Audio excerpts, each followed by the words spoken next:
శ్రీమాత నమః. శంకర్ మఠం తాడేపల్లిగూడెం ఈ ఆలయంలో జరిగే మాస శివరాత్రి అభిషేకానికి, నవావరణ అర్చనకి చాలా మంది ద్రవ్యాన్ని పంపిస్తూ ఉంటారు. ఒక్కొక్కసారి ఏమవుతుంది అంటే హ్యాంగ్ అయిపోతుంది అనమాట.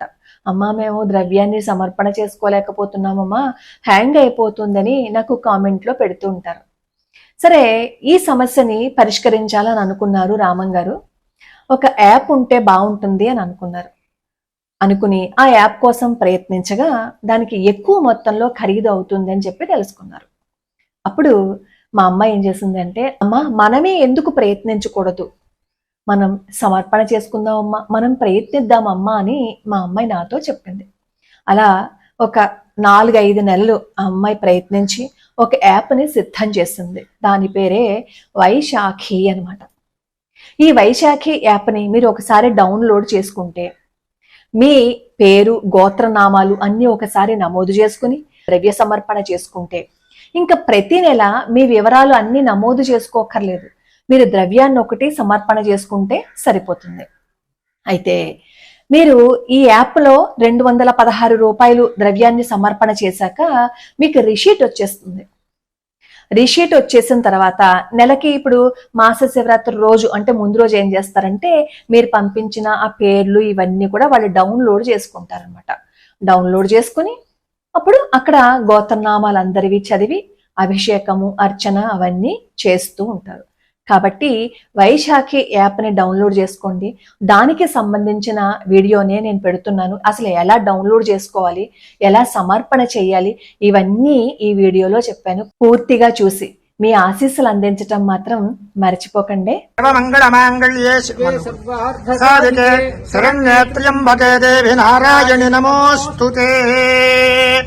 ఓం ధ్రువంతే రాజా వరుణో ధ్రువం దేవో బృహస్పతిః ధ్రువంత ఇంద్రశ్చాగ్నిశ్చ రాష్ట్రం ధారయత ధ్రువం సంభ్రాజం చ విరాజం చ విశ్వీర్యాచనో గృహే లక్ష్మీరాష్ట్రస్య యాముఖేతయ మాసగో సృజామసి.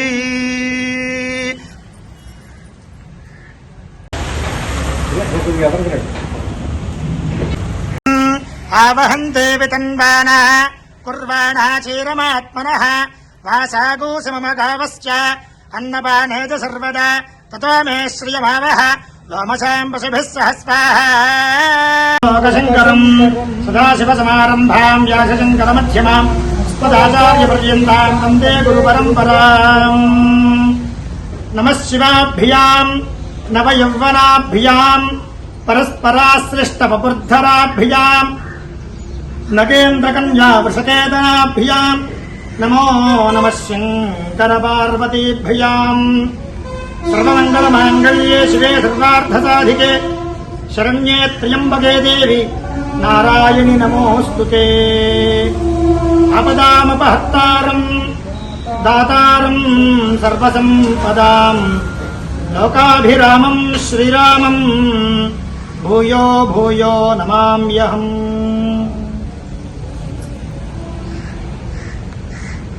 తాడేపల్లిగూడెంలో ఉన్నటువంటి శంకరమఠంలో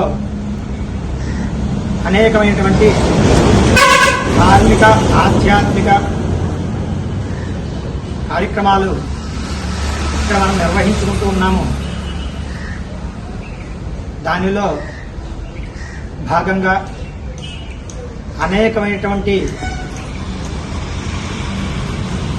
అభివృద్ధి కార్యక్రమాలు మనం ఇక్కడ నిర్వహిస్తూ ఉన్నాము.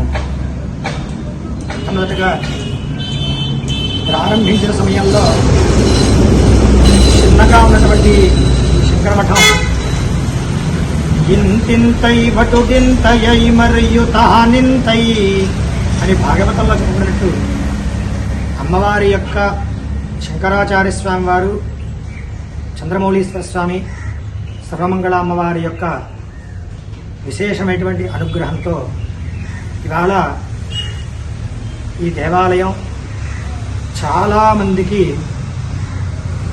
ఒక రక్షగా నిలబడి వాళ్ళ యొక్క జీవితాలని ఉద్ధరిస్తుంది. ఇలా సర్వమంగళ అమ్మవారు చాలా శక్తిప్రదాయిని. అటువంటి ఆ స్వరూపమైనటువంటి ఆ అమ్మవారు అనేకమైనటువంటి ఎక్కడెక్కడ నుంచో భక్తులు వేయించేసి వారి యొక్క ఈప్సితార్థాలన్నీ కూడా నెరవేర్చుకుంటూ ఉన్నారు. అటువంటి సర్వమంగళ అమ్మవారికి మనం అనేకమైనటువంటి కార్యక్రమాలు, అనేకమైనటువంటి వ్యవహారాలు ఇక్కడ అన్నీ జరుగుతూ ఉంటాయి. దానిలో భాగంగా శంకరమఠం ఈ వ్యవస్థ అంతా కూడా అభివృద్ధిలో పునఃప్రతిష్టకి, అంటే పునః శిఖర ప్రతిష్ట నుండి ప్రతిష్టకి సిద్ధమవుతున్న ఈ విశేష సమయంలో ఈ శంకరమఠంలో ఉన్నటువంటి అనేకమైనటువంటి ధార్మిక కార్యక్రమాలు ఇక్కడ నెరవేర్చబడుతూ ఉన్నాయి. ఇప్పుడు ఉన్నటువంటి టెక్నాలజీని అనుసరించి ఇక్కడ ఇవాళ శంకరమఠానికి ఒక యాప్ తయారు చేయాలి అని పెద్దలందరూ ఆలోచన చేయడం, ఆ యాప్ తయారు చేయడంలో భాగంగా సరే ఇవన్నీ చాలా ఖర్చుతో కూడుకున్నటువంటి విషయాలు. సుమారుగా ఒక 15-16 లక్షల రూపాయలు అవుతుంది యాప్, ఒక యాప్ తయారు చేసి మనం అంత పెద్ద వ్యవస్థని. సరే చేసేది మనము అనే భావన మనకుంటే అది అక్కడే ఉంటుంది. ఆవిడ చేయిస్తోంది, మనం చేస్తున్నాము అనే భావన మనలో ఉంటే అది అలా ముందుకు సాగుతూనే ఉంటుంది. కాబట్టి అటువంటి ఈ శంకరమఠంలో జరిగేటువంటి ఈ కార్యక్రమాలలో ఇవాళ శంకరమఠానికి సంబంధించినటువంటి వివరాలు, అలాగే అర్చనలు, పూజలు, ఇక్కడ జరిగేటువంటి అభివృద్ధి కార్యక్రమాలు, ఇక్కడ రాబోయే కార్యక్రమాలు, ఇక్కడ జరిగేటువంటి మొత్తం అన్ని కార్యక్రమాలకి సంబంధించి ఒక యాప్ ఒకటి రూపొందించడం జరిగింది. దాన్ని బ్రహ్మశ్రీ నండూరి సూర్యనారాయణ గారు, నండూరి హేమమాలిని గారు, వారి యొక్క కుమార్తె నండూరి శ్రీలలిత గారు, ఆవిడ తన భుజస్కంధాల మీద వేసుకుంది. ఇది అమ్మవారు మాకు ఇచ్చినటువంటి బాధ్యత అనుకుని ఇంతటి కార్యక్రమాన్ని చాలా సులువుగా అవలీలగా చేసి ఇవాళ మనకి ఆ యాప్ని అందించింది. ఆవిడ ఆ క్రెడిట్ మొత్తం పూర్తిగా ఆ చిన్నపిల్లైన ఆ అమ్మాయికే చెందుతుంది. ఇదంతా ఇందులో ఏదో చేస్తే బాగుందని మేము అనుకున్నాం చిన్నది, కానీ ఒక గంగా నది ఉంటుంది. గంగ దగ్గరికి వెళ్ళి మనం చిన్న చెంబు పట్టుకెడితే చెంబు నీళ్ళే వస్తాయి, బిందు పట్టుకెడితే బిందె నీళ్ళే వస్తాయి. మన ఆలోచన ఎంతైతే ఉంటుందో మనకి అదే ప్రత్యక్షం అవుతుంది. కాబట్టి ఇక్కడ మామూలుగా మేమేదో చిన్నది చేద్దాం అనుకున్నాం, అది అలా కాదు, ఇలా చేస్తే బాగుంటుంది అని ఆ అమ్మాయికి ఈ సాంకేతిక పరిజ్ఞానం బాగా తెలిసి ఉండడం వల్ల చాలా విశేషంగా, అద్భుతంగా ఆ యాప్ను తయారు చేసింది. ఆ యాప్ పేరు వైశాఖి అని పెట్టడం జరిగింది. అంటే ఆ వైశాఖి అని ఎందుకు నిర్ణయం చేశాము అంటే, వైశాఖి అంటే మనకి రేపు వస్తుంది వైశాఖ మాసం, వైశాఖి అని. శాఖము అంటే కొమ్మ అని కూడా అర్థం ఉంది. విశేషంగా ఉన్నటువంటి శాఖలు అనే అర్థం కూడా తీసుకోవచ్చు. ఎలా అయితే ఒక చెట్టుకు అనేకమైనటువంటి వృక్షాలు ఉంటే తద్వారా అనేకమైనటువంటి ఫలాలు లభిస్తాయో, మనకి కూడా అటువంటి అనేకమైనటువంటి విస్తారంగా వాళ్ళకి కావాల్సిన విధంగా వాళ్ళు అందులో చూసి ఇక్కడ ఉన్నటువంటి సేవా కార్యక్రమాలు కానీ, ఇక్కడ జరిగేటువంటి ఆధ్యాత్మిక కార్యక్రమాలు కానీ, ధార్మిక కార్యక్రమాలు కానీ దాని ద్వారా వాళ్ళు సద్వినియోగం చేసుకోవచ్చు అనే ఉద్దేశంలో దానికి వైశాఖి అని నామకరణం చేయడం. ఇది సుమారుగా ఒక సంవత్సరం, కార్తీక మాసం సుమారుగా అప్పటి నుంచి అలా కొనసాగుతోంది. దాంట్లో ప్రధాన పాత్ర వారు, సరే కెనడాలో ఉంటారు ఒక ఆయన గోపి గారిని, వారు కూడా దీనికి సంబంధించినటువంటి కొంత వ్యవస్థ చేశారు. అలాగే దీని అంతటికీ కూడా ప్రేరణ అదంతా కూడా దాన్ని తయారు చేయడం.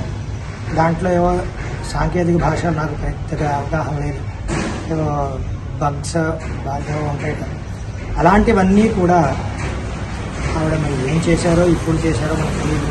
అవన్నీ కూడా చక్కగా తయారు చేసి అమ్మవారు నాకు ఈ బాధ్యత అప్పచెప్పారు, అది మేము చెయ్యాలి అనే అనేటువంటి ఒక సత్సంకల్పంతో 15 లక్షల రూపాయలు అయ్యేటువంటి యాప్ని ఉచితంగా చేసి మన శంకరమఠానికి అందించింది. చిన్నపిల్ల కాబట్టి ఆశీర్వచనమే చేయాలి. సర్వమంగళ అమ్మవారి యొక్క అనుగ్రహం పరిపూర్ణంగా ఉండి వాళ్ళందరూ కూడా సుఖ సంతోషాలతో ఉండాలని ఆశీర్వచనం చేస్తున్నాము. శతమానం భవతి శతాయుః పురుషः సతేంద్రియ ఆయుష్యేవేంద్రియే ప్రతిష్టతి. సర్వమంగళమాంగళ్యే శివే సర్వార్థసాధికే శరణ్యే త్ర్యంబకే దేవి నారాయణి నమోస్తుతే. తాడేపల్లిగూడెంలో వేయించేసినటువంటి శంకరాచార్య స్వామి వారు, శ్రీ ఉమాచంద్రమౌళీశ్వర స్వామి, సర్వమంగళా సమేత యోగలింగేశ్వర స్వామి వారి యొక్క దేవాలయంలో ఈరోజు భక్తుల సౌకర్యార్థమై ఇక్కడ వైశాఖి అనేటువంటి పేరు కలిగిన యాప్ను ఒకటి ఆవిష్కరించడం జరిగింది. ఇది అందరికీ చాలా విశేషమైనటువంటి ఉపయోగం కలుగుతుంది. అందులో స్తోత్రాలు, అనేకమైనటువంటి స్తోత్రములు, దేవాలయానికి సంబంధించినటువంటి వివరములు, రాబోయే కార్యక్రమాలు ఏవైతే ఉంటాయో అవి, అలాగే ఎవరైనా ఆన్లైన్ ద్వారా ద్రవ్యాన్ని సమర్పించాలనుకుంటే తదితర విషయాలు అన్నీ కూడా దాంట్లో నిక్షిప్తం చేయడం జరిగింది. ఆ యాప్ని శ్రీ నండూరి లలిత గారు దాన్ని తయారు చేసి మన శంకరమఠానికి ఉచితంగా అందజేశారు. అది శంకరమఠానికి సంబంధించినటువంటి వివరాలు, అలాగే వేద పాఠశాలకు సంబంధించినటువంటి వివరాలు, అలాగే గోశాలకు సంబంధించిన వివరాలు, యాత్రికులకు సంబంధించిన వివరాలు, ఇవన్నీ కూడా దాంట్లో నిక్షిప్తం చేయడం జరిగింది. అందరూ కూడా ఆ వైశాఖి అనేటువంటి ఆ యాప్ని సద్వినియోగం చేసుకుని అమ్మవారి యొక్క పరిపూర్ణ కృపాకటాక్ష వీక్షణలకు పాత్రలు కాగలరని తెలియజేస్తున్నాం. శుభమస్తు.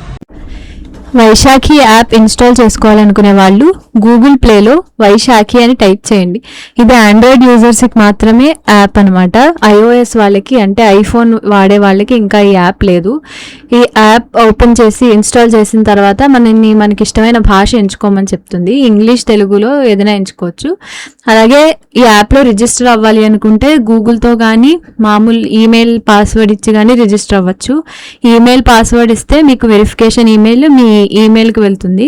అక్కడ దొరకకపోతే మీ ఈమెయిల్లో స్పామ్ ఫోల్డర్లో చెక్ చేయండి. ఇక్కడ అన్నిటికన్నా గూగుల్ సైన్ ఇన్ ఈజీ కాబట్టి నేను గూగుల్ ద్వారా సైన్ ఇన్ చేసి చూపిస్తున్నాను. మీకు ఇష్టమైన అకౌంట్తో సైన్ ఇన్ అవ్వండి. అయిన వెంటనే మనకి హోమ్ స్క్రీన్ ఓపెన్ అవుతుంది అనమాట. ఈ హోమ్ స్క్రీన్లో మనకి సమర్పణ చేయడం, అలాగే ఆలయానికి సంబంధించిన వివరాలు, వీడియోలు, అలాగే రాబోయే కార్యక్రమాలు కనిపిస్తాయి. ఈ రాబోయే కార్యక్రమాల మీద క్లిక్ చేస్తే మనం సమర్పణ కూడా చేయొచ్చు. ఇది సమర్పణ పేజ్ అనమాట. దీంట్లో బ్యాంకు వివరాలు, అలాగే మనం ఇదివరకు చేసిన సమర్పణలు, అలాగే మనం ఇప్పుడు కొత్తగా చేయాలనుకున్న సమర్పణలు దీంట్లో ఉంటాయి. ఇది గ్యాలరీ. దీంట్లో అమ్మవారి ఫోటోలు, అయ్యవారి ఫోటోలు, ముముక్షు భవనానికి సంబంధించినవి, అలాగే దేవాలయానికి సంబంధించిన ఫోటోలు అన్నీ దీంట్లో ఉంటాయి. ఈ ఫోటోలు మనం డౌన్లోడ్ చేసుకోవచ్చు. దీని తర్వాత ప్రొఫైల్లో మన దేవాలయం గురించి చరిత్ర ఉంటుంది. అలాగే దేవాలయానికి సంబంధించిన సోషల్ మీడియా అంటే యూట్యూబ్, ఇన్స్టాగ్రామ్, వెబ్సైట్ ఇవన్నీ వస్తాయి. ఇవన్నీ స్తోత్రాలు ఇందులో దాదాపుగా అందరూ చదువుకునే స్తోత్రాలన్నీ పెట్టేశాను. సర్వమంగళ అమ్మవారి అష్టోత్తరం కూడా ఇందులో పెట్టాము. దీంట్లో చూసుకొని చదువుకోవచ్చు. అలాగే స్తోత్రాలకు పైన యూట్యూబ్ వీడియో లింక్ కూడా ఇచ్చాము. దాంట్లో నేర్చుకుని చదువుకోవచ్చు. తర్వాత కాంటాక్ట్ అస్ స్క్రీన్. ఇందులో ఆలయానికి సంబంధించిన ఫోన్ నంబర్లు, ఈమెయిల్ అడ్రస్, అలాగే దేవాలయం అడ్రస్, ఇంకా ఎవరికైనా ఆలయం ఎక్కడుందో తెలియకపోతే దాని గూగుల్ మ్యాప్ వివరాలు, ఇంకా ఎవరికైనా సందేహాలు ఉంటే ఈ కాంటాక్ట్ అస్ ఫార్మ్ ఉంది కదా, దీనిలో మీకు ఏం సందేహం ఉందో ఆ సందేహాన్ని పంపిస్తే దేవాలయానికి సంబంధించిన వాళ్ళు ఆ సందేహాన్ని చూసి మీకు సమాధానాన్ని పంపిస్తారు. తర్వాత ఇక్కడ ఎడిట్ మాస్టర్ లిస్ట్ అని ఉంది కదా ప్రొఫైల్లో, అందులోకి వెళ్తే మీ కుటుంబ సభ్యుల వివరాలని నమోదు చేసుకోవచ్చు అనమాట. ఇక్కడ మీ పేరు, గోత్రం, మీ కుటుంబంలో ఉన్న వాళ్ళ పేర్లు ఇక్కడ రాసి ఫోన్ నెంబర్ కూడా ఇచ్చి సేవ్ డీటెయిల్స్ అని కొడితే మీ వివరాలన్నీ ఇక్కడ సేవ్ అయిపోతాయి. ఒకసారి సేవ్ చేసిన తర్వాత ఈ వివరాలన్నీ ఇంకా వచ్చే పూజలన్నిటికీ వాడుకోవచ్చు. ఇప్పుడు మనం ఒక సమర్పణ చేసి చూద్దాము. ఇందులో ఆ దేవాలయంలో నిర్వహించే అన్ని పూజలు, అలాగే పెళ్లి రోజు సందర్భంగా, పుట్టినరోజు సందర్భంగా ఇవ్వాలనుకునే వాళ్ళు, హోమాలకి, వీటిలన్నిటికీ ఈ పూజలన్నీ ఇక్కడ కనబడతాయి అన్నమాట. ఏదో ఒక పూజ సెలెక్ట్ చేసుకుందాం మనం. మహాశివరాత్రి అభిషేకం సెలెక్ట్ చేసుకున్నాం. దాంట్లో తేదీ ఎలాగో వాళ్ళే చెప్తారు, అలాగే ఎంత రుసుము చెల్లించాలో కూడా అక్కడే ఉంటుంది. మనకి పూజ యొక్క వివరాలు తెలుసుకోవాలి అంటే ఆ పక్కన పూజ డీటెయిల్స్ అని ఉన్నాయి కదా, అక్కడ క్లిక్ చేస్తే మనకి పూజ వివరాలు ఏంటి, ఏమైనా తెచ్చుకోవాలా, ఇవన్నీ కనిపిస్తాయి. అసలు ఈ పూజ చేసుకోవడం వల్ల ఏం ఉపయోగం ఉందో కూడా తెలుస్తుంది.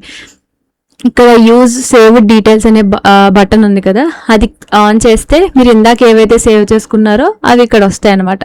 ఒకవేళ ఆ పేర్లు వద్దు, నేను వేరే ఎవరి పేరుతో అయినా అర్చన చేయించాలి అనుకుంటే ఆ బటన్ని ఆఫ్ చేసేస్తే ఆ వివరాలు పోతాయి.